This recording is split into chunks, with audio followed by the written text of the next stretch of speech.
Hello YouTube, hello les radieuses, j'espère que vous allez bien. Aujourd'hui on continue ma série de vidéos sur les doulas.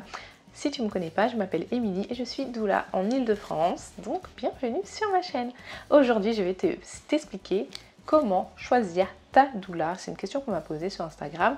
Comment choisir ma doula, par rapport à quels critères? D'ailleurs, si tu ne me suis pas sur Instagram, je t'invite à le faire car je suis quand même beaucoup plus active sur Instagram que sur YouTube. On va se l'avouer. Comment choisir sa doula? C'est une question très intéressante. Le premier critère à définir, ça va être la localisation géographique. Donc, il faut savoir que les doulas, on se déplace au domicile de nos clientes. Donc, du coup, si tu habites à Marseille, j'avoue que ce serait un peu compliqué pour que je travaille avec toi, à part si tu me payes le billet d'avion ou de train. Franchement, je viens, pourquoi pas, mais c'est un peu compliqué. Petite parenthèse, pour ma part, je sais que c'est pas toutes les doulas qui le font, mais moi je fais beaucoup de visio, surtout en cette période sanitaire compliquée. Je fais énormément d'accompagnement en visioconférence. D'ailleurs, j'ai déjà accompagné pas mal de concerts dans les dom-toms, notamment en Guyane. Là, je vous rappelle que je suis sur la région parisienne, donc pour ma part, je fais aussi des séances en visioconférence. Par contre, si tu veux une doula qui vienne chez toi à domicile, il va falloir logiquement trouver une doula dans ton secteur. Le deuxième critère pour choisir sa doula, c'est de regarder ce que la doula, elle fait, comment elle fonctionne, ce qu'elle fait ou pas. Je vous l'ai déjà dit, il me semble, dans ma vidéo sur les doulas, on ne fait pas toutes la même chose. Donc autour de la maternité, parce que c'est vraiment de ça dont va parler ma chaîne. Autant la périnatalité, ça va être préconception, grossesse, accouchement, postnatal. Toutes les doulas ne font pas tout. Il y a des doulas qui ne proposent pas leur présence à l'accouchement, d'autres si, il y a des doulas qui font que du postnatal. Donc voilà, regardez par rapport à ce que l'on veut. Vraiment, par rapport à ce qu'elle fait. Il y a des doulas qui vont masser, d'autres qui vont pas masser. Il y a des doulas qui vont faire du rebozo, donc c'est un soin rituel ou autre soin rituel.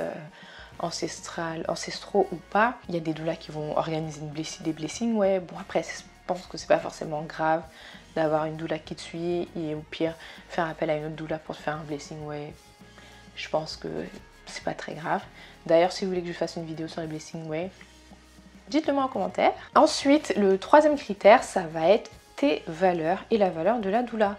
C'est-à-dire que les doulas, moi je sais que souvent il y a des clients qui sont venus me dire ouais, j'avais l'impression que c'était une secte, je voyais beaucoup les femmes qui parlaient de passage spirituel, de la vie, de la mort. Moi je suis athée, ça me parle pas du tout. On a le droit de faire ce qu'on veut, que tu sois musulmane, chrétienne, bouddhiste, qu'importe, tu fais ce que tu veux.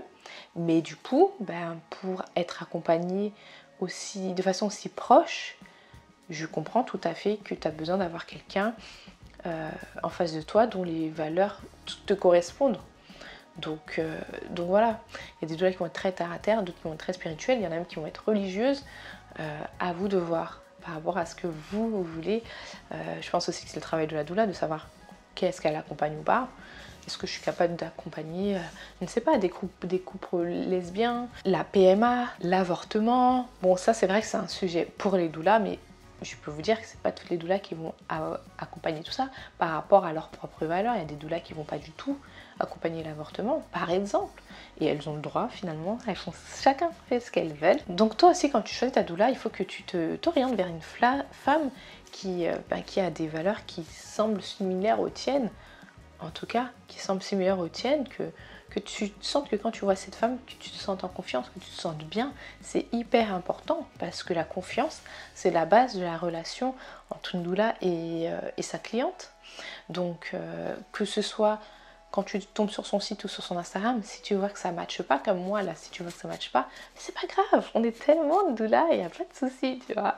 Donc voilà, vraiment se dire, est-ce que je pourrais lui faire confiance? Est-ce que j'ai envie de travailler avec elle? Et pas se forcer, vraiment avoir le feeling et choisir une doula qui nous ressemble ou en tout cas avec qui on se sent bien. Parce que pas forcément besoin de nous ressembler, mais avec qui on se sent bien, que les valeurs, les valeurs de la doula, ça nous parle, que je me sente en confiance avec elle, que je sente que je pourrais lui ouvrir une partie de ma vie, mon jardin secret. Donc voilà, je pense que c'est les grands critères pour choisir sa doula. Ensuite, tu peux mettre un petit critère bis, ça va être les finances. On n'a pas toutes le même prix, je vais faire une vidéo sur les prix. Il y en a qui font du bénévolat, des associations. Donc évidemment, c'est comme tout. Même quand tu vas en hypermarché pour acheter ta brique de lait, et tu fais aussi en fonction de tes finances. Tu fais en fonction de la qualité, si tu veux rémunérer un grand producteur ou les petits producteurs, si tu veux prendre du lait végétal ou animal, et le prix.